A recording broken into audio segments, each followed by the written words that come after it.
இந்த 5 தமிழ் வாக்கில இங்கிலீஷ்ல எப்படி பேசுறது அப்படிங்கிறத பார்க்கலாம் வாங்க. First sentence. பேருந்து கட்டணம் குறைக்கப்பட்டுள்ளது. The bus fare has been reduced.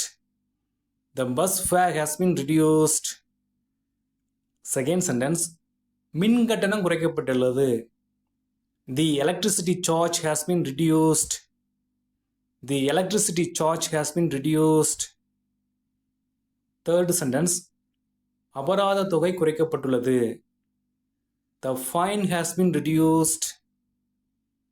The fine has been reduced. Fourth sentence. தேர்வு கட்டணம் குறைக்கப்பட்டுள்ளது.